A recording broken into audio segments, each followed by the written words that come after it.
이번 주제는 이번 마르크시즘의 하이라이트이고요. 또 그와 동시에 마르크스주의 정치의 정수로 들어가는 바로 계급투쟁에 대한 주제입니다.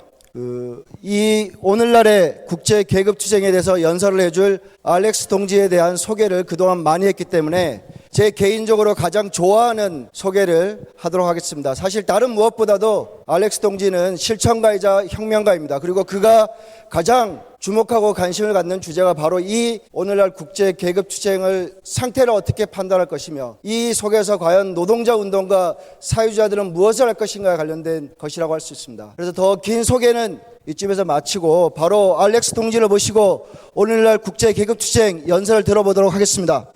Thanks very much, comrades. 감사합니다, 동지들.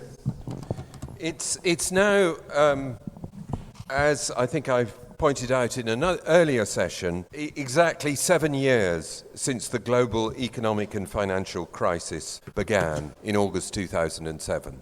지난 세션에서도 말씀드렸지만 올해로 2008년 세계 경제 금융 위기가 발생한 지 정확히 7년이 됩니다. And although the actual economic slump produced by that crisis, the so-called Great Recession of 2008-9 was quite short. 그리고 비록 2008년 9년에 실제로 일어났던 그 경기 침체 국면은 비교적 짧았지만 The crisis continues. I quoted the British Marxist Michael Roberts talking about a long depression. 그럼에도 위기는 계속되고 있습니다. 제가 인용했던 영국 마르크스주의자 마이클 로버츠는 이것을 장기 불황이라고 불렀습니다. In other words, a long period in which economic growth stagnates and is below the normal levels. 달리 말하면은 오랜 기간 동안 경제 성장률이 예전 추세보다 훨씬 낮은 저조한 수준을 유지하는 국면입니다. This is true through large parts of the capitalist world today. 세계 자본주의 경제의 많은 부분들에서 이런 현상이 관찰됩니다. So how has the class struggle developed against the background of this prolonged crisis? 그렇다면 이렇게 오래 끄는 위기 속에서 전 세계 계급 투쟁은 어떻게 발전하고 있을까요? This is really the question I want to address today. 그게 바로 제가 이번 미팅에서 제가 다루고 싶은 주제입니다. Now, from the side of the ruling class, the class struggle has been waged in an intense and brutal way. 근데 이 계급 투쟁을 말할 때 지배 계급 측면에서 봤을 때는 계급 투쟁이 아주 치열하고 악랄하게 진행돼 왔습니다. The fundamental cause of the crisis is the low rate of profit. 이번 위기의 근본적 원인은 이윤율이 낮다는 것입니다. And what the ruling class globally is trying to do is to overcome this problem through a radicalization of neoliberalism. 그리고 전 세계 자본주의 지배 계급이 하려는 일은 바로 이 이윤율 저하 위기를 더 착취율을 끌어올림으로써 신자유주의를 더욱 많이 처방함으로써 해결하라는 것입니다. And this is expressed, for example, in the austerity drive that we see very strong, particularly in Europe. The effort, in other words, to cut back sharply on public spending. 그래서 유럽에서 기승을 부리고 있는 긴축 정책, 즉 정부 지출을 급격히 줄이려고 하는 움직임이 바로 이런 노력을 보여줍니다. It's also reflected in the attempts to further privatize the public sector. 또한 공공부문의 민영화를 더욱 가속화하려는 시도에서도 그걸 엿볼 수가 있습니다. The aim of all these efforts is to force up the rate of exploitation to squeeze more surplus value out of workers in order to raise the rate of profit. 그리고 이 모든 정책의 목표는 바로 착취율을 끌어올림으로써 노동자들로부터 더 많은 잉여 가치를 뽑아내고 그렇게 함으로써 이윤율을 다시 끌어올리려는 것입니다. So the ruling class have responded to the crisis with more class struggle. 즉 지배 계급은 이번 위기에 대응해서 더 계급 투쟁을 강화하는 것으로 대응했습니다. What about the workers? 그러나 노동자들은 또 어떨까요? Here the picture is more complex. 근데 여기서는 좀 그림이 더 복잡해집니다. So far, I would say that the peak of resistance globally came in 2011. 근데 지금까지로서는 이 저항의 가장 최고점이 도달했던 것은 2011년이었습니다. At the beginning of 2011, we had the Arab revolutions. 2011년 초에는 아랍 혁명이 일어났었죠. The revolutions starting in Tunisia and Egypt that swept away the dictatorships in those countries. 그 포문을 열었던 것은 튀니지와 이집트에서 일어났던 혁명이었고 그 혁명들은 그 나라들의 지배자들을 끌어내렸습니다. And it's very important to see that the revolutions in those countries were caused as much by neoliberalism as they were by dictatorship. 그리고 이 두 나라의 경우 그 혁명의 원인은 단지 독재 정권만이 아니라 그 나라에서의 신자유주의 경제 정책에도 있었습니다. Because what neoliberalism has meant in the global south is increasing polarization between rich and poor. 왜냐하면 그 남반구의 경우에 그 개도국의 경우 특히 그 신자유주의가 빈부 격차를 극심화시키는 결과를 낳았기 때문입니다. And this doesn't just mean that the rich get richer, it means more people are impoverished on a very large scale in some countries. 그리고 이 빈부 격차는 단지 그 부자들이 더 부자가 되는 것만이 아니라 점점 더 많은 사람들이 이전보다 더 가난해지는 결과를 낳았습니다. And in countries that were in the vanguard of forcing through neoliberalism, like Tunisia under Ben Ali and Egypt under Mubarak, 그리고 그 이 신자유주의를 가장 앞장서서 밀어붙였던 데가 그 튀니지의 베날리 정권이었고 또 이집트의 무바라크 정권이기도 했습니다. the beneficiaries of this polarization, the ultra rich, were usually closely bound up with the ruling regime. 근데 이런 나라에서는 그 가장 최고로 부자인 사람들이 그 이 정권과도 아주 그 유착 관계가 끈끈했습니다. The World Bank and the International Monetary Fund loved these regimes that were very extreme cases of crony capitalism. 근데 이렇게 극단적인 정실 자본주의였던 이 두 나라를 사실 IMF하고 세계은행은 굉장히 그 좋아했습니다. It was impoverishment, unemployment, particularly among the young, particularly among young graduates, that drove the rebellions in countries like Egypt, Tunisia, and indeed Syria. 그리고 그 이집트와 튀니지 그리고 또 더 나아가서 시리아에서도 혁명을 그 가장 부추겼던 요인 중 하나가 바로 그 청년들, 특히 그 대졸 실업자들 사이의 그 가난과 실업이었습니다. And this helps to explain why, in particular, the revolution in Egypt offered an inspirational example to those resisting the crisis elsewhere. 그리고 바로 이런 점 때문에 이집트 혁명이 세계 다른 지역에서도 그 경제 위기의 영향에 맞서 싸우고 있는 사람들한테 큰 영감을 줬던 것입니다. In particular, the occupation of Tahrir Square at the height of the revolution in January-February 2011 offered a concrete example of collective self-emancipation in the 21st century. 특히나 2011년 1월하고 2월에 그 이집트 혁명의 정점에 달했던 그 시기에 그 타흐리르 광장 점거는 그 집단적인 자기 해방이라는 게 어떤 것인지 아주 구체적으로 보여줬습니다. People didn't need to read books about the French or Russian revolutions to imagine what revolution could be like. 혁명이라는 게 실제 어떤 모습인지를 알기 위해 그 러시아 혁명이나 프랑스 혁명에 대한 책을 읽을 필요가 없었던 겁니다. 바로 그 타흐리르 광장이 그 모습을 보여줬던 것이죠. They could look at the images of Tahrir Square. 예, 제가 그 미리 통역을 해버린 셈이 됐는데 타흐리르 광장을 보면은 그걸 알 수가 있었습니다.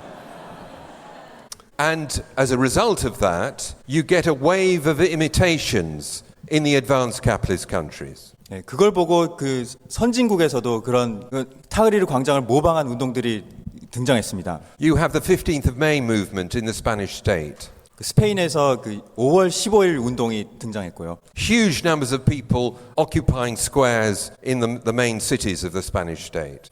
엄청난 수의 사람들이 그 스페인 주요 도시들의 광장들을 점거하고 나섰습니다. And then in the autumn of the same year, you had the Occupy movement that started in the United States. 또 그 해 가을에는 미국에서 시작된 오큐파이 운동이 발발했죠. More specifically, that started in Zuccotti Park in Manhattan. 그 구체적으로는 맨해튼의 그 주코티 공원에서 시작됐습니다. It's a fascinating example of the globalization of struggle. 이거는 투쟁이 얼마나 빨리 국제화할 수 있는지를 보여주는 아주 흥미로운 사례였습니다. Here you have young people in the very heart of global capitalism. 세계 자본주의의 심장이라고 할 수 있는 데서 젊은 청년들이 공원을 점거하고 나섰습니다. A city also where Zionism is extremely strong. 특히나 뉴욕 맨해튼은 시온주의 영향력이 엄청나게 강한 곳이기도 하죠. Imitating a mass movement in the greatest city in the Arab world. 근데 그런 곳의 사람들이 아랍 세계의 가장 큰 도시의 운동을 모방한 것입니다. And then the example of Occupy spreads through the United States to other parts of the world. 이후에 오큐파이 운동은 미국을 통해서 세계 나머지 지역으로 막 퍼져 나갔습니다. I was very lucky to be in the United States that autumn. 근데 그해 가을에 저는 행운이게도 미국에 있었습니다. I spoke at Occupy in Zuccotti Park. 주코티 공원에서 연설도 했었고요. But I also took part in a march to Occupy Philadelphia, where I heard Angela Davis, one of the heroes of the struggles of the 1960s, call for a general strike. 그뿐만 아니라 필라델피아의 오큐파이 운동에도 직접 참가해가지고 60년대 미국 운동의 영웅이기도 했던 안젤라 데이비스가 총파업을 호소하는 연설을 듣기도 했습니다. Now, only a symbolic general strike actually took place in Oakland, in California. 근데 정작 실제로 일어난 총파업은 캘리포니아 오클랜드에서 벌어졌던 상징적인 파업이었습니다. And in general, the Occupy movement was quite short-lived. 또 일반으로 말해 오큐파이 운동 자체는 수명이 짧았습니다. But it helped to shift the terrain of political debate in the United States. 그럼에도 그 운동은 미국 내에서 정치적 지형을 바꾸는 데 성공했습니다. Previously, the people who were making the running were the right-wing lunatics of the Tea Party. 그 이전에는 미국 티파티의 광신도들이 우익 광신도들이 거의 정치 담론을 주도하다시피 했죠. But the slogan of Occupy, the 1% versus the 99%, captured the imagination of millions of people in the US and around the world. 그런데 이 오큐파이 운동의 1%에 맞서는 99%라는 슬로건이 미국뿐만 아니라 세계 나머지 수많은 지역 사람들의 상상력을 사로잡았던 겁니다. It articulated the idea that it's the corporate rich who are the problem, not as the right wing say, the state. 즉 우파들이 말하듯이 국가가 문제인 게 아니라 아주 소수의 기업주들이 문제라는 것을 아주 분명하게 드러냈던 것입니다. This is the context in which Piketty's book documenting growing inequality could have such an enormous impact, especially in the United States. 바로 이런 맥락에서 불평등에 관한 피케티의 방대한 연구서가 특히나 미국에서 그토록 큰 반향을 일으킬 수 있었던 겁니다. So the movements of 2011 showed an intense political and ideological radicalization. 즉 이렇게 2011년의 운동은 아주 격렬한 정치적 이데올로기적 양극화를 보여줬습니다. A radicalization in which capitalism is identified as the problem. 그리고 이 양극화에서 자본주의가 문제의 근원으로서 지목됐던 것입니다. What about the struggle of the organized working class, though? 하지만 조직 노동 계급의 투쟁은 어땠을까요? It's been very much present in the situation. 이 상황에서 조직 노동자들도 물론 상당한 존재감이 있었습니다. Most important have been the successive waves of mass strikes in Egypt. 가장 중요한 것이 바로 이집트에서의 1년에 여러 차례의 대중 파업들이었습니다. It was the first of these waves that pushed the Egyptian military to remove Mubarak in February 2011. 이런 파업 물결의 첫 물결이 2011년에 이집트 군부로 하여금 무바라크를 쫓아내게 만들었던 것입니다. But these waves have continued into the present. 그런데 이런 물결들이 지금까지 계속 이어지고 있습니다. We've also seen in Greece successive general strikes. 그리스에서도 여러 차례 총파업이 일어났습니다. In the whole history of Britain since the Industrial Revolution, there have been at least 2, at most 4 general strikes in 200 years. 그 영국의 자본주의 역사 200년 동안 영국에서는 그 적게 잡으면 2번, 많게 잡으면 4번의 총파업이 있었습니다. In Greece, you have that number of general strikes every 6 months. 근데 그리스에서는 6개월마다 한 번씩 총파업이 일어납니다. And one very interesting development was in November 2012. 그 한 가지 흥미로운 그 사건은 2012년 11월에 일어났습니다. When you saw a one-day general strike right across southern Europe. 이때는 그 남부 유럽 전역에서 그 하루 총파업이 일어났습니다. This was a general strike in some of the countries worst affected by the austerity offensive in the Eurozone. 유로존에서 긴축 공세의 타격을 가장 크게 받은 그 나라들에서 하루 총파업이 일어났습니다. It affected Greece, Italy, Spain and Portugal. 그리스와 이탈리아와 스페인, 포르투갈에서 그 공동 총파업이 일어났죠. There have also been big workers' struggles in other countries. 그 밖에 또 다른 나라에서 그 거대한 규모의 노동자 투쟁이 일어났습니다. In France, in 2010, there was a huge pension struggle. 2010년 프랑스에서 대규모 그 연금 계약 반대 파업이 일어났습니다. In Britain, in 2011, we saw 2 big public sector strikes over the issue of pensions as well. 영국에서도 2011년에 그 연금 문제를 둘러싸고 2차례 그 대규모 공공부문 파업이 일어났습니다. On the 30th of November 2011, we had the biggest strike Britain has seen since the general strike of 1926. 2011년 11월 30일에 영국에서는 그 1926년 영국 총파업 이래로 가장 큰 파업이 일어났습니다. Nevertheless, there has been a real gap between the ideological radicalization against capitalism and the struggle of the organized working class. 그럼에도 불구하고 그 반자본주의적인 이데올로기 급진화와 그 노동계급의 투쟁 수준 사이에는 그 일정한 간극이 있었습니다. Despite the scale of the struggles I've described, they've all been defensive. 비록 그 지금까지 제가 말씀드린 모든 노동자 투쟁들이 규모가 엄청 크긴 했지만 하나같이 좀 수세적인 방어적인 투쟁이었습니다. And they've all been dominated by the trade union bureaucracy. 그리고 그 하나같이 그 노동조합 관료들의 통제를 받았습니다. In Egypt, this has happened incredibly quickly. 이집트의 경우 그 노동조합 관료의 주도성이 그 엄청나게 빠르게 확립됐습니다. The independent unions that were formed after the fall of Mubarak very rapidly developed their own bureaucratic apparatus. 그 무바라크 퇴진 이후에 그 등장했던 신생 독립 노조들이 아주 급속히 그들 나름의 그 노조 관료층을 형성하게 됩니다. To the point where the leader of the independent unions served as Minister of Labour in the first government after the military coup in Egypt a year ago. 그러다가 급기야 그 독립 노동조합 운동 지도자가 그 무바라크 퇴진 이후 처음 집권한 정부하에서 작년에 그 노동부 장관을 지내기까지 했습니다.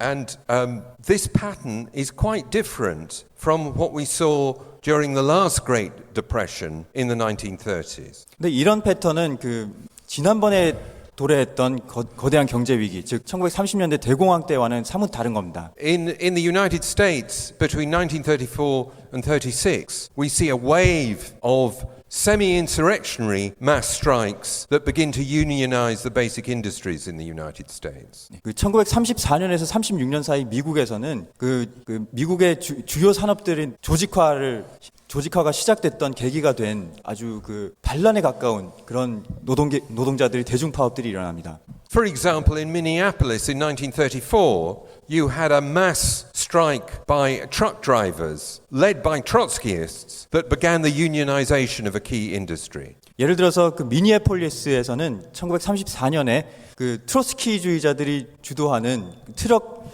운전사들의 그 파업이 시작되고 이것 때문에 그 운송 산업이란 굉장히 중요한 부문의 그 조직화가 본격화됩니다. In 35-36, you had a number of factory occupations that began to unionize the auto industry. 그리고 35년에서 36년 사이에서는 그 자동차 공장 점거 그 파업들이 진행됐고 이것이 바로 그 자동차 산업의 노조가 노동조합이 뿌리 내리는 계기가 됩니다.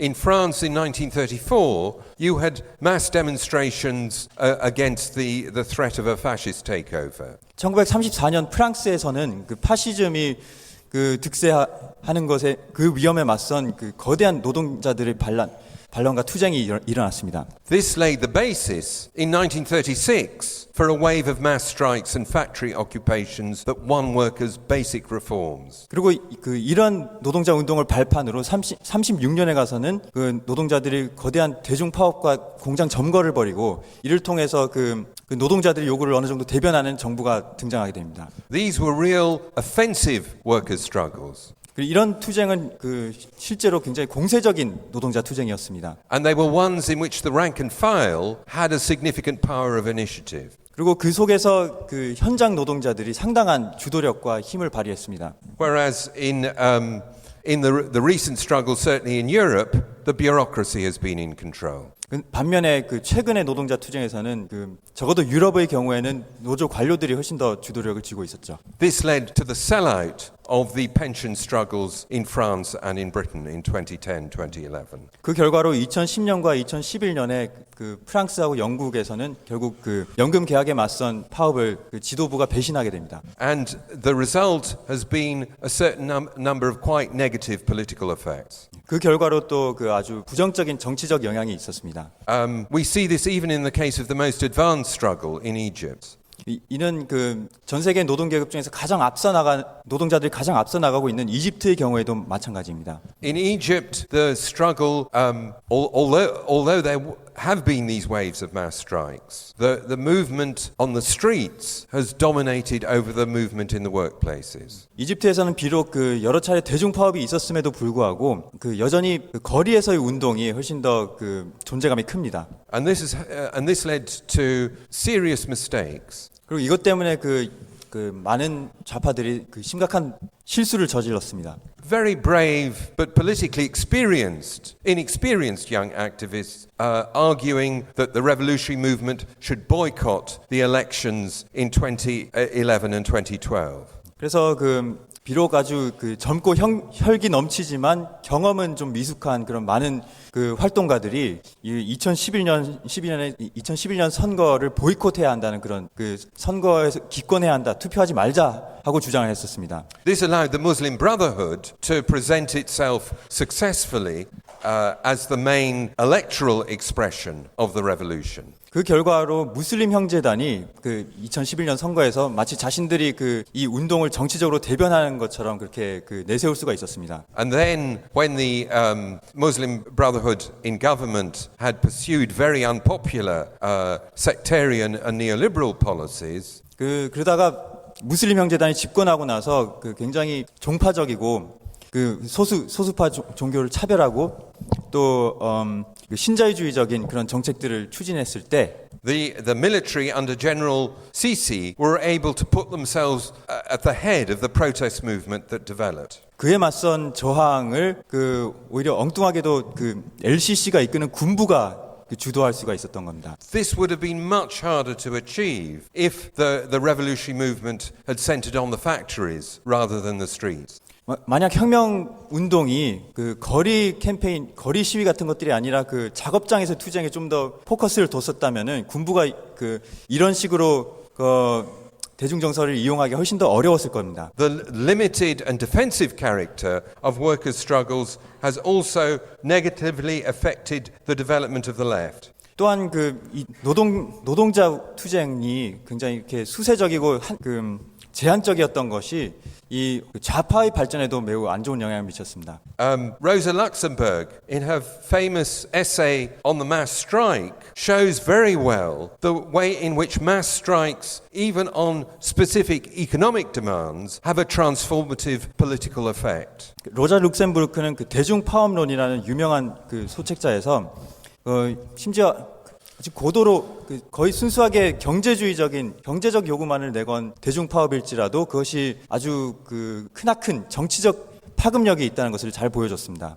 When workers engage in mass strikes, she shows they build their sense of confidence in themselves and their own power. 대중파업에 참가하는 노동자들은 자신들이 힘이 있다는 것을 자각하게 되고 그에 대해서 그 자신감을 갖게 됩니다. They strengthen and extend their class organization. 이를 통해서 그 자신들의 그 계급적 조직들을 더 강화할 수가 있는 겁니다.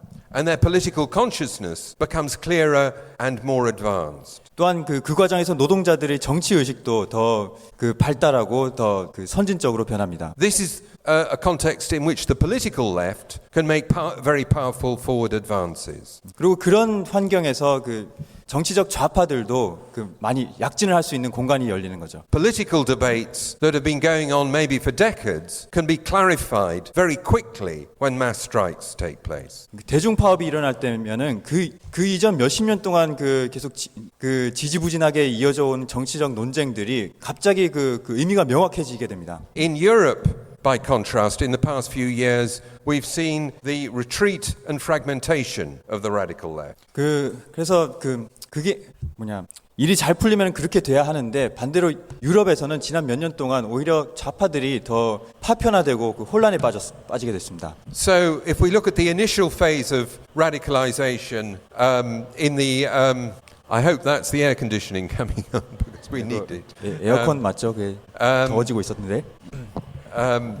In the may keep people in the room. In the initial phase of anti-capitalist radicalization at the beginning of the 2000s, the key political party associated with that radicalization was Rifondazione Comunista in Italy. 그 2000년대 그 초에 그 반자본주의 운동을 통한 급진화가 진행되고 있었을 때 그런 그 급진화를 가장 잘 대변했던 정당은 이탈리아의 그 재건 공산당이라는 당이었습니다. In the early years of the crisis, Rifondazione self-destructed to a point where it's really disappeared as a serious political force. 그랬던 재건 공산당이 그 경제 위기 초반에 너무나 자책골을 많이 넣어가지고 이제는 더 이상 그 의미 있는 정치 세력으로서의 존재가 아니게 됐습니다. Unfortunately, this process of crisis and fragmentation has also affected the revolutionary left. 근데 이런 위기와 파편화의 과정이 불행히도 혁명적 좌파에도 영향을 미쳤습니다.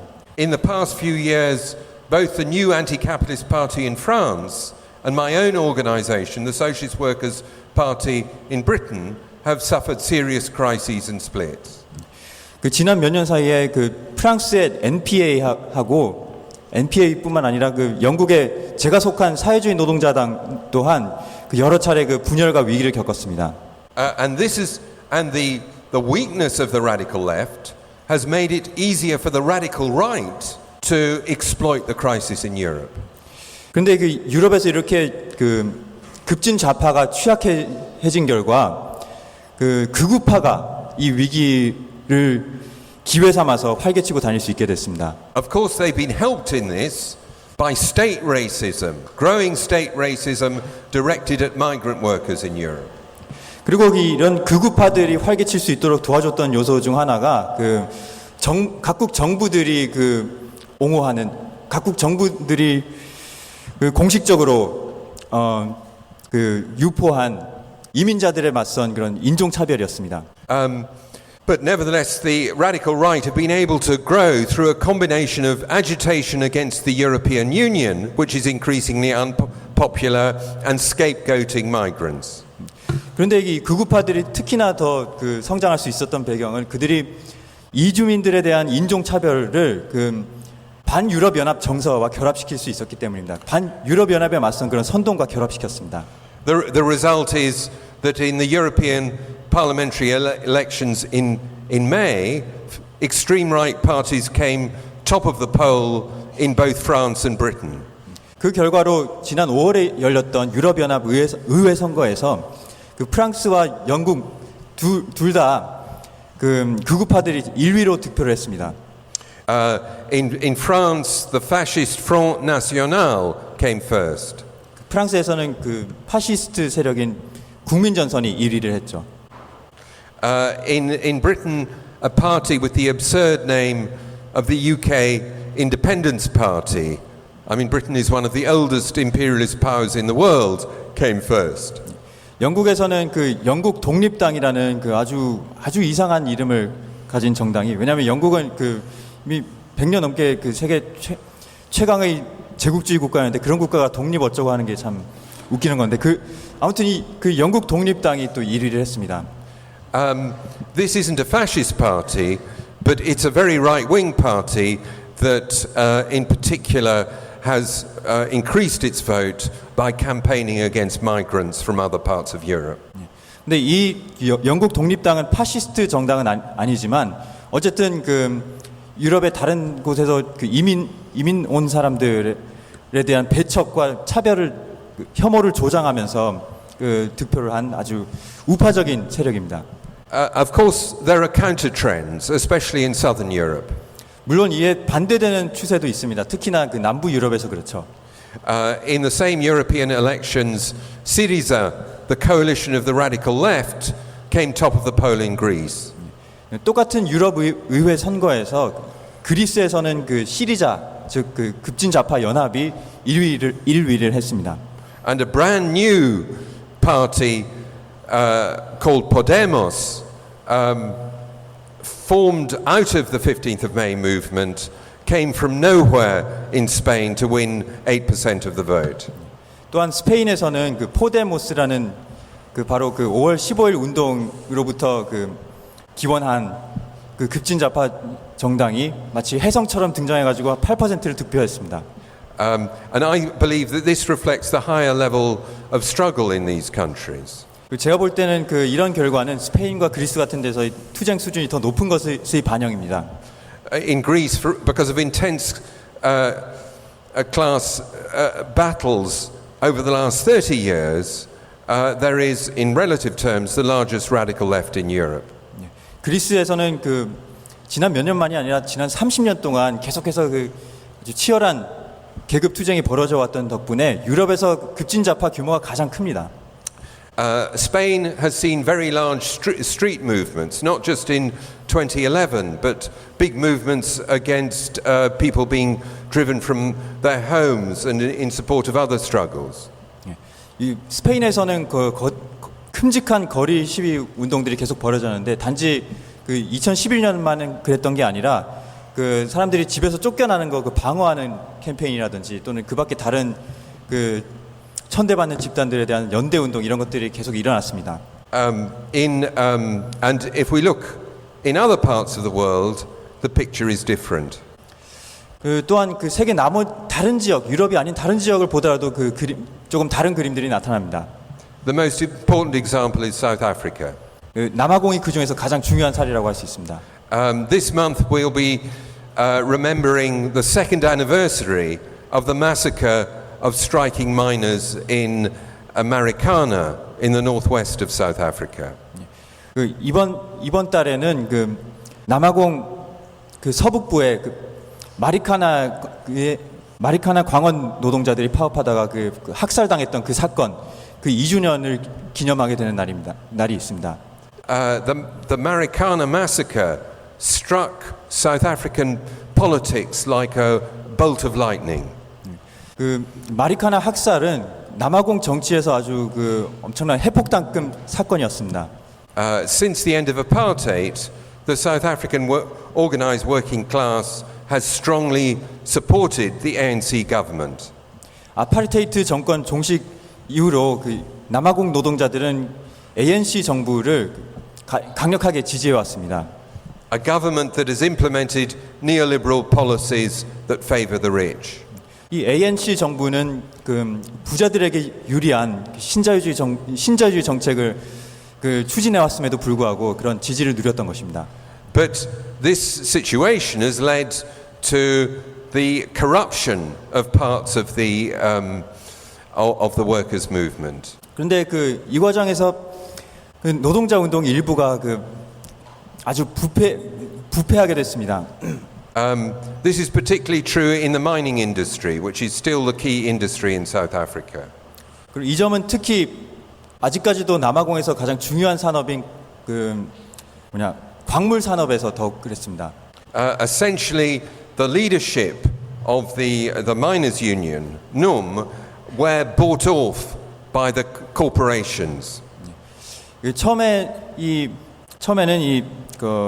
전국 광원 노조의 지도부가 그 광물 기업들의 그 매수를 당했습니다. Not just union officials, even the shaft stewards were paid 3 times the salary of the workers they were supposed to represent. 단지 그 노조 지도부만 그 매수당한 것이 아니라 심지어 그 현장 노동자들의 대표격인 그 직장 위원들조차도 그 일반 노동자들 임금의 3배를 받았습니다. This led to a revolt by rank and file miners and the formation of a new union, AMCU. 그래서 그 현장 노동자들이 이에 반발해가지고 그 기존 광원 노조에서 떨어져 나와가지고 그 엔프라는 새로운 노동조합을 결성했습니다. AMCU has just waged a successful 5-month strike in the platinum industry. 근데 이 새로운 노조가 그 백금 광산 산업에서 최근에 5개월 동안 파업을 벌인 끝에 승리했습니다. But as important is what's happened in NUMSA, the metal workers union, which is now the largest union in the official federation. 근데 그 또 한 가지 중요한 사태는 그 남아공 노동조합 남아공 그 노총에서 가장 중요한 하위 부문인 그 금속 노조에서 일어난 일입니다. NUMSA in December voted to break links with the ANC and to lay the basis for a new left party in South Africa. 그 지난 12월에 이 금속 노조가 ANC 정부와의 그 결연을 파기하고 이제 그 새로운 노동자 정당을 건설하는 데 착수했습니다. There's been a big struggle by metal workers in South Africa recently. 그 최근에 그 남아공에서는 금속 노동자들의 그 큰 투쟁이 벌어졌습니다. And the NUMSA is, as we meet, holding a seminar, an international seminar about how to build a new left party in South Africa.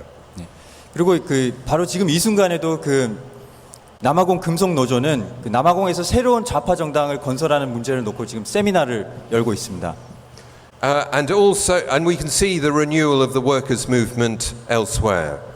그 밖에 다른 나라에서도 그 노동 운동이 그 부활하고 있는 것을 볼 수가 있는데요.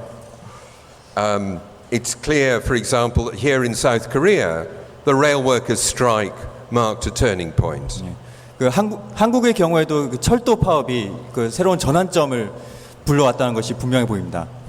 Although having attended Ha-Yong Kim's 2 meetings on the working class in South Korea, I understand that the trade union bureaucracy is a very big problem here in South Korea.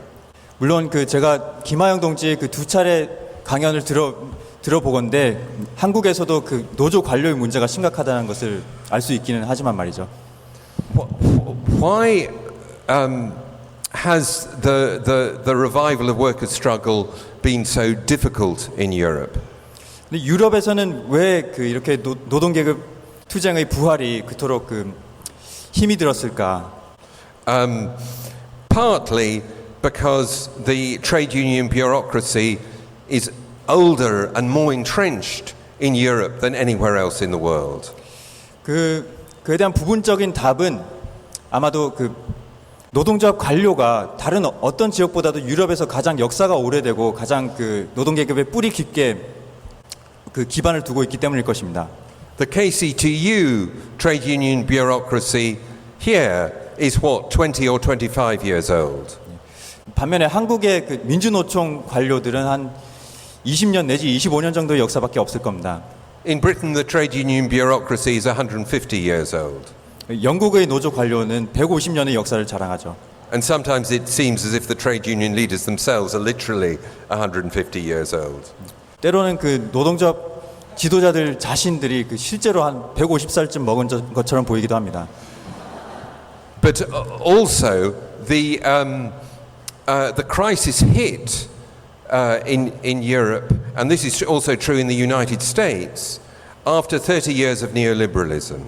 근데 또 한 가지 요인은 그 위기가 영국과 미국에서 유럽과 미국에서 위기가 도래한 것이 한 30년 동안 지속된 신자유주의 끝에 도래했다는 것입니다.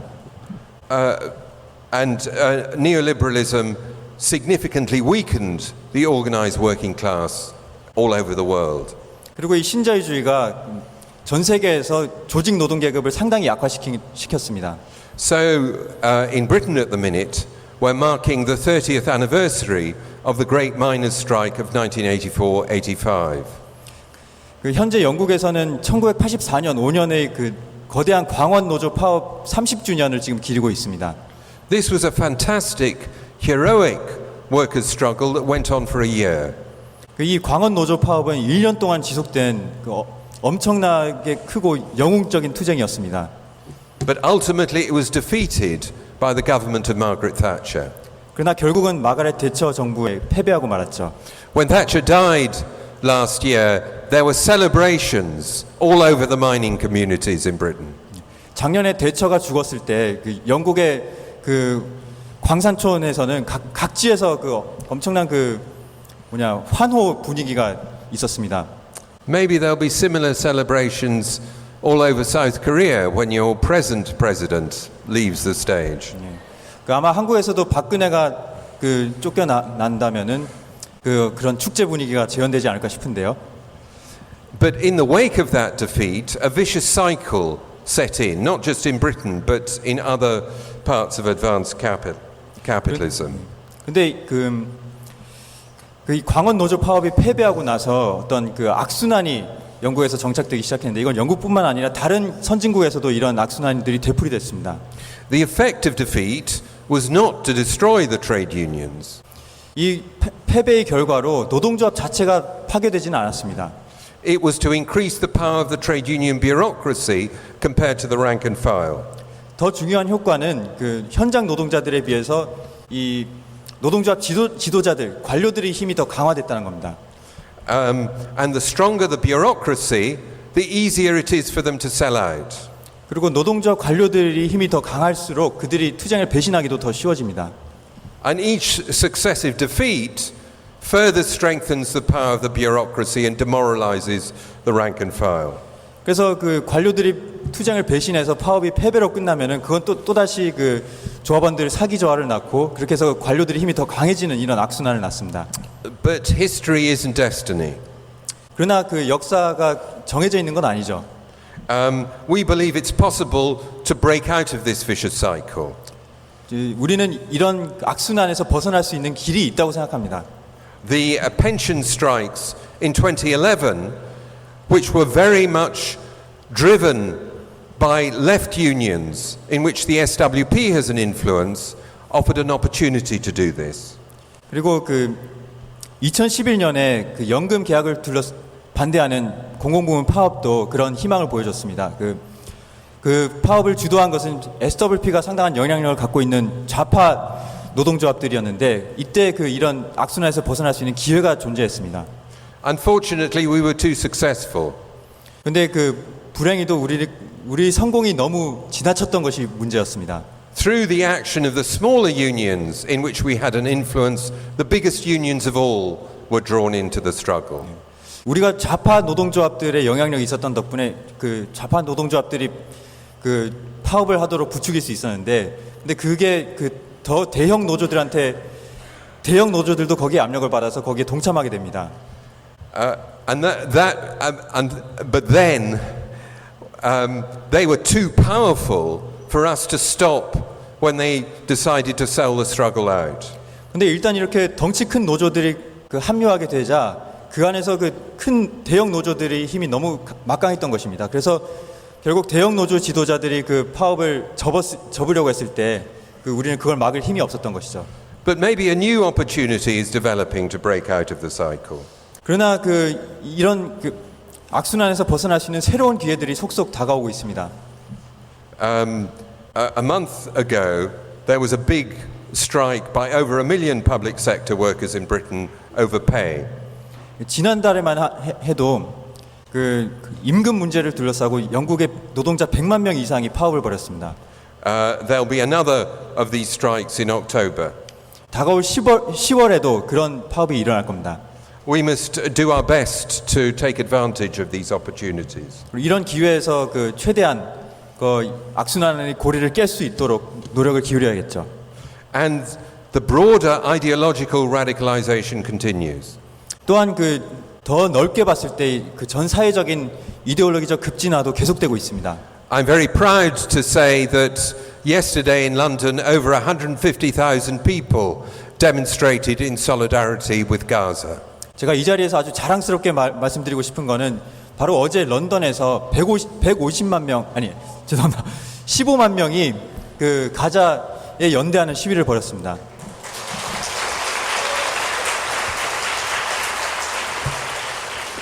Thanks, and we should understand that the identification with the struggle of the Palestinians is part of a process in which people come to see that the real problem is this system. 그리고 그 점점 더 많은 사람들이 그 팔레스타인의 대의에 연대하게 되는 것도 그 바로 그 사람들의 의식이 자본주의가 그 체제가 문제라는 것을 사람들이 자각하기 시작한 한 징후입니다. But the ups and downs and the contradictions of the struggle underline the importance of building revolutionary socialist organization. 근데 이처럼 투쟁이 그 가다 서다를 반복하고 막 부침이 있고 이런 것은 그 혁명적 조직이 얼마나 중요한지를 다시금 보여줍니다. Revolutionary socialist organization is the practical embodiment of Marxism as a theoretical tradition. 혁명적 사회주의 조직은 그 마르크스주의를 실천해서 구현하는 것이 바로 그 혁명적 조직입니다. If Marxism is just a disembodied intellectual analysis that exists in books, it's useless. 마르크스주의를 실천과 따로 떼어내 가지고 단지 그 책에서만 존재하는 이론으로 여긴다면 그건 완전히 쓸모없는 이론입니다. Revolutionary socialist organization allows us to unite theory and practice. 그 혁명적 사회주의 조직은 그 이론과 실천을 결합할 수 있게 해줍니다. And because revolutionary socialist organization is based in Marxist theory, it provides a source of analysis that can allow us to understand the shifts and contradictions in the struggle. 또한 혁명적 사회주의 조직은 그 마르크스주의 이론을 기초로 삼기 때문에 그 투쟁이 이렇게 왔다 갔다 하고 부침을 거듭할 때 그 상태를 엄밀하게 분석할 수 있는 도구를 갖고 있습니다. But it also means creating an ideologically committed and organized core of activists who intervene systematically in the different movements and struggles of the day. 또한 그 혁명적 사회주의 조직은 그 일상의 투쟁 속에 개입할 수 있는 아주 그 이데올로기적이고 정치적으로 단련되고 튼튼한 그런 그 비록 소수지만 튼튼한 사회주의자들의 조직이기도 합니다. It's also very important that revolutionary socialists work to organize and develop networks of working class activists. 그리고 이 그 혁명적 사회주의자들은 그 노동계급 내의 활동가들의 네트워크를 만드는데도 그 헌신해야 합니다. If the problem that holds back workers' struggles is the power of the trade union bureaucracy, then we need to develop the kind of rank and file organization that can challenge the bureaucracy. 만약 노동계급의 투쟁을 가로막는 요인이 그 노조 관료층이라면은 이들의 힘을 극복할 수 있는 현장 노동자들의 네트워크를 건설하는 게 그들의 운동을 건설하는 것이 필요합니다. And that means it requires revolutionary socialists winning and organizing working class activists who are leaders in their class. 그리고 그렇게 하려면은 혁명적 사회주의자들이 노동계급 내 그 리더 역할을 하고 있는 그런 그 현장의 활동가들, 투사들을 설득하고 그들을 조직화해야 합니다. The weakness of revolutionary socialist organization is an active factor in the present situation. 그 현재 상황에서 그 현재 상황이 그렇게 좀 뜻대로 잘 되지 않는 것에 대해서는 안 되는 데에는 혁명적 사회주의 조직들이 부재가 상당한 몫을 차지하고 있습니다. The greatest struggle of our day, the Egyptian revolution, has suffered a severe setback as a result of the military coup of July 2013. 현재 계급 투쟁이 가장 최선두를 달렸었던 이집트 혁명이 바로 작년 7월에 군부 쿠데타의 결과로 커다란 어떤 후퇴를 했습니다. This reflected above all the weakness of the left in Egypt. 그리고 이것은 무엇보다도 이집트 좌파의 약점에서 비롯한 일이었습니다. The bulk of the left, or the historic core of the left in Egypt, are Stalinists who saw the military as better than the Islamists. 이집트 좌파는 전통적으로 이집트 좌파의 핵심을 차지했던 스탈린주의자들은 이슬람주의보다는 그래도 군부가 낫다는 그런 입장을 갖고 있었습니다. Scandalously, they, along with the liberals and the nationalists, backed the military dictatorship of General Sisi. 그리고 아주 창피한 수치스러운 일이지만 바로 그런 전통적 좌파들이 자유주의자들하고 또 민족주의자들하고 손을 잡고 작년에 군부 쿠데타를 지지하고 나섰던 것입니다.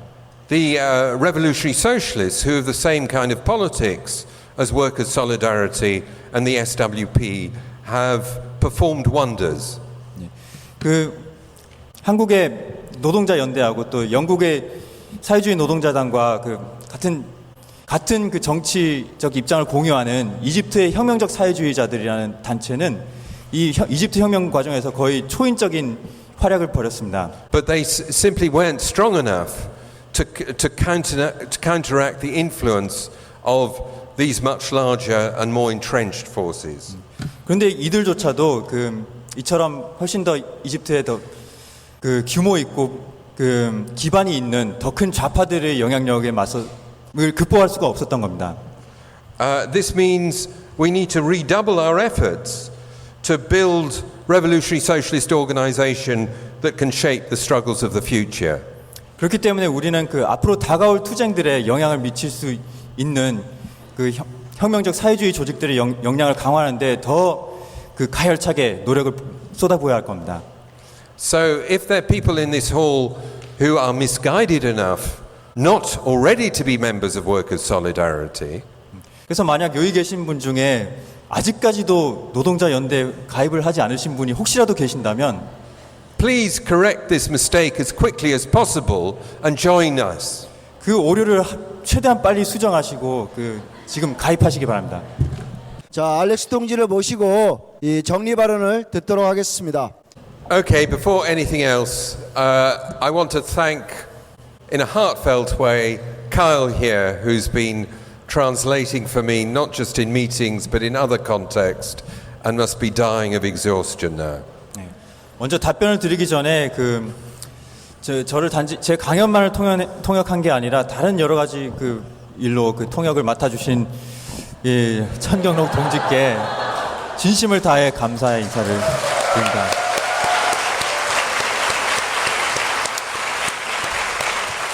아마 지금 쓰러지기 일보 직전일 겁니다. I don't know what he said then. But despite his efforts, I didn't get all the questions because there was a lot of static in my headphones. 근데 통역자가 그렇게 애써줬음에도 불구하고 자꾸 이렇게 잡음이 좀 들려가지고 질문을 다 이해하지 못했음에 양해를 구합니다. So forgive me if I got what you said wrong. 그래서 만약 질문의 취지를 오해했다면 좀 이해해 주시기 바랍니다. Now, one guy said that I didn't know much about South Korean history. 어떤 분이 제가 한국 역사에 대해서 잘 모르는 것 같다고 말씀하셨는데요. This is absolutely true. 예, 그 말은 정말 맞습니다. But for a long time, I've understood the importance of South Korea, not just for global capitalism, but for the global workers' movement.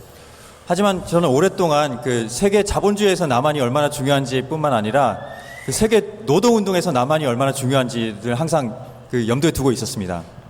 Back at the end of the 1970s, I identified South Korea as one of a number of countries where the rapid development of industrial capitalism was creating the conditions for the development of major new workers' movements.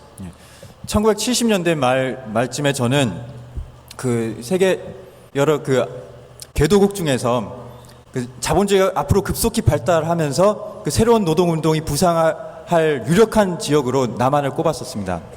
So I was a very happy man when the mass strikes for democracy burst out here in 1987. 그래서 저는 그 1987년에 남한에서 그 민주화 운동과 노동자 대투쟁이 벌어졌을 때 아주 기뻤죠. And even happier when I first met Il Bung Choi. 그리고 처음으로 그 최일봉 동지를 만났을 때 더욱 더욱 기뻤습니다. Now, one comrade, or perhaps he doesn't want to be called a comrade, said that organization is inherently corrupt. 또 어떤 분은 그 모든 조직이 그 어쩔 수 없이 부패하는 경향이 있다는 말씀을 하셨습니다.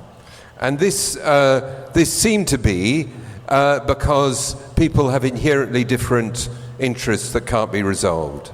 그리고 그 사람들 간의 어떤 해소할 수 없는 차이점들이 있기 때문에 그것도 한 가지 이유인 것처럼 말씀하셨는데요. Now, it's true that people do have different interests. 물론 사람들이 그 이해관계가 다른 것은 사실입니다. Marx says that communism will be free individuality. 그 마르크스는 공산주의란 곧 그 개인의 그 개성이 자유롭게 꽃피는 사회일 거라고 말했습니다. In other words, communism is about the liberation of individuals. 즉 개인들의 해방을 그 공산주의로 봤던 것이죠. And that's meaningless if individuals are all the same. 달리 말하면은 그 공산주의 그 모든 사람들이 다 똑같다는 것은 공산주의에서는 굉장히 그 안 좋은 그 무의미한 일이라는 겁니다. There are all sorts of differences among people, and these won't disappear when there's a communist society. 사람들 간에는 그 수많은 차이점들이 있고 이런 다름은 공산주의 하에서도 결코 사라지지 않을 것입니다. But I believe that in a communist society, which means a really democratic society, it'll be quite easy to resolve these differences. 그러나 저는 그 공산주의 사회, 달리 말하면 진정 민주적인 사회에서는 이런 개인들의 다름이 아주 그 조화롭게 그 공존할 수 있을 거라고 생각합니다. You may really love football. I find it really boring. 어떤 사람들은 그 축구를 아주 좋아할 수 있는데 저는 축구를 보면 지루해 죽겠습니다. You may be really good at sport. I find that. You may be really good at physical exercise. As you can tell, I'm not a great enthusiast for physical exercise. 네. 그리고 그 여러분 중에는 그 운동, 엑서사이즈를 굉장히 좋아하는 분들도 있을 텐데 저는 그 보다시피 운동에는 전혀 취미가 없습니다. There are all sorts of difference of interest and taste that people have. 그러니까 제가 아까 이해관계라고 제가 잘못 번역을 했는데 그 사람들의 관심과 취향에는 이런 온갖 그 다양성이 있는 것이죠. But in a democratic framework where no one has more power than anyone else, these differences can be resolved usually in quite an easy way. 그런데 그 진정으로 민주적인 사회, 그러니까는 어떤 한 개인도 다른 개인보다 더 권력이 많지 않은 그런 사회라면은 이런 개인적 차이들은 아주 그 쉽게 공존할 수 있을 겁니다. But in capitalist society, we don't just have differences among people; we have class antagonisms. 근데 자본주의 사회에서는 단지 사람들만의 다름이 있을 뿐 아니라 그 계급적인 적대가 있습니다. In other words, it's not just that people like different things; it's that people have systematically divergent interests. 즉 사람들이 단지 그 선호하는 게 다를 뿐만 아니라 그 체계적으로 서로 대립되는 이해관계를 갖고 있는 것입니다. And this antagonism of interest arises from the fact that in capitalism, a minority has power over and systematically exploits the majority. 그리고 이런 그 대립되는 이해관계는 바로 그 자본주의하에서 소수의 그 지배 계급이 나머지 압도 다수를 그 착취하는 구조에서 기인하는 겁니다. And as someone pointed out in the discussion, where capitalism dominates, it distorts and limits the very weak forms of democracy that it allows to exist. 그리고 또 어떤 분이 지적하셨듯이 자본주의가 그 지배하는 데서는 그 자본주의 속에서 그나마 조금이라도 뭔가 민주주의를 쟁취하더라도 그 자본주의적 압력이 그런 민주주의를 더 그 부패하게 만들고 더 그 옥죄는 구실을 한다는 겁니다. So trade unions are actually usually the most democratic organizations in existing society. 그래서 예를 들면은 노동조합은 사실 자본주의 하에서는 그나마 가장 민주적인 그 조직 형태입니다. But the predominance of the trade union bureaucracy greatly limits that democracy. 그런데 그 노동조합 관료들의 그런 그 압도적인 힘이 바로 그런 민주주의를 더 제약하는 것이죠. But things don't have to be like that. 하지만 그 상황이 꼭 이래야 할 필요는 없습니다. There's nothing in human nature that says we have to live like capitalists. 그 우리 그 인간 본성에는 그 자본가적 본성이 결코 없습니다. Now, that doesn't mean that the problems that we're discussing in the case of the workers' movement can simply be reduced to the role of the trade union bureaucracy.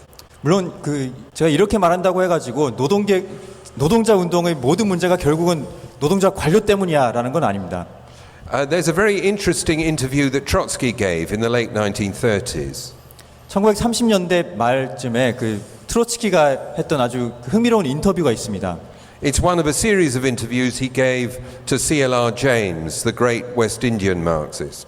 그 서부 인도 출신 마크스주의자인 C.L.R. 제임스하고 그 트로츠키를 여러 차례 인터뷰했던 것 중에 한 일부분인데요. And James says something like, all the betrayals of the Stalinists are exposing them and leading, and that means workers will rally to our politics. 트로츠키가 이렇게 말했습니다. 그 스탈린주의 지도자들이 노동자들한테 가한 온갖 배신 때문에 이제 그들의 본질이 노동자들한테 드러나고 있고, 그렇기 때문에 결국 노동자들은 그 트로츠키주의 우리 편으로 몰려올 것이다라고 말합니다. And Trotsky says to James, I'm not so optimistic. 트로츠키가 그렇게 말한 게 아니고 C.L.R. 제임스가 그렇게 말하면서 어떻게 생각하느냐 이렇게 물었는데, 트로츠키는 나는 그렇게 상황을 낙관적으로 보진 않는다라고 대답했습니다. Because the defeats that workers suffer because of these betrayals demoralizes the workers and leads them to cling more tightly to their existing organizations. 그러면서 트로츠키가 한 말이 뭐냐면은 이런 지도자들의 배신 때문에 그 노동자들이 패배를 겪게 되면은 그 패배 때문에 더 사기가 저하되고 위축돼 가지고 결국은 기존의 그 조직과 그 지도부에 더 매달리게 된다라고 답을 했습니다. So the problem today isn't just that the trade union bureaucracy sells workers out. 그래서 오늘날의 문제점은 단지 그 노조 관료들이 노동운동을 배신한다는 것만이 아닙니다. The problem is that these betrayals demoralize workers and make them more dependent on the trade union bureaucracy. 더 문제는 이런 그 배신 때문에 운동이 패배하면은 노동자들이 위축돼 가지고 그만큼 더 기존 그 지도부에 더 의존하게 된다는 겁니다. But there's nothing inevitable about this pattern. 근데 이런 패턴도 결코 미리 정해진 것이 아닙니다. A combination of mass workers' struggle and revolutionary organization can break through it. 어떤 계기로 노동자의 커다란 투쟁이 발생하고 또 그것에 혁명적 사회주의자 조직이 아주 효과적으로 개입한다면은 이런 그 악순환을 끊을 수가 있습니다. Now, someone asked, have I ever been tempted to be co-opted into the ruling class? 그 지배 계급의 그 포섭된 지배 계급의 그 뭐냐 거기에 그 매수되는 그런 유혹을 느낀 적이 있느냐라고 질문하셨는데요. And the answer is no, I haven't. But to be honest, I haven't really been tested. 그에 대해서는 그런 유혹을 느낀 적이 없긴 한데 좀 솔직히 말하자면은 어떤 진정한 그런 유혹을 느낄 만한 실험을 거치지 않은 것도 사실입니다. I haven't been tested, for example, like Mahinur al-Masri, the Egyptian revolutionary socialist thrown into prison by the military dictatorship. 그 예컨대 그 이집트 군부에 의해 그 수감된 이집트 혁명가 그 엘 마스리처럼 제가 그런 그 혹독한 시험을 거친 건 아닙니다. She didn't flinch, but wait and see. When I go to jail, maybe I'll capitulate. 근데 그 이 이집트 혁명가는 결코 그 무릎 꿇지 않았는데 만약 제가 또 그 감옥에 가게 된다면 어떨지 모르죠. 한번 지켜봐 주십시오. No one can predict how they behave in such circumstances. 근데 이런 그 아주 어려운 시련을 겪을 때 사람이 어떻게 행동할지는 아무도 예측할 수가 없습니다. But I know from the comrades who have suffered that kind of test, including comrades in Workers' Solidarity, that what holds you steady then is revolutionary socialist politics embodied in organisation. 그러나 저는 그 노동자 연대의 많은 그 동지들을 포함해서 그런 시련에 처해졌던 사람들 많이 알고 있습니다. 그리고 그런 그 시험 때 올랐을 때 사람들이 그걸 견딜 수 있는 거는 Everyone 버틸 수 있는 것은 바로 그 명확한 혁명적 사회주의 그 정치 사상 그리고 그걸 뒷받침하는 조직이 있을 때 버틸 수 있습니다. Everyone can get scared or demoralized. 누구든지 그 겁을 먹거나 또는 그 사기자가 될 수는 있습니다. The crucial question is, are you alone? 근데 거기서 가장 중요한 물음은 과연 그 사람이 혼자인가 하는 겁니다. If you're a revolutionary socialist, you're not alone. 그러나 혁명적 사회주의자라면은 혼자가 아닐 것입니다. You're part of a community of militants. 그 투사들의 어떤 공동체의 일원일 것입니다. And with us, we're not just a community in one country. We're an international community. 그리고 우리는 단지 한 나라의 그 공동체가 아니라 국제적인 공동체입니다. Just in this meeting, you've heard comrades from South Korea, of course, speak, but also from Thailand and Britain. 이번 모임에서도 단지 그 남한 동지들만이 아니라 그 영국과 태국 동지가 같이 그 국제 사회주의 경향의 동지들이 다 발언한 걸 보셨을 겁니다. But it's a community that can be found in many other parts of the world. 이 3개국뿐만 아니라 다른 나라에도 많이 있습니다. Greece and Turkey, 그리스와 터키에 있고요. South Africa and Nigeria, 남아공과 나이지리아, many other countries. 그 밖에 여러 나라의 그 공동체가 포진해 있습니다. Join that community and help us change the world. 이 혁명적 투사들의 공동체에 가입하시고 그 세상을 바꾸는데 그 힘을 보태 주시기 바랍니다. 감사합니다.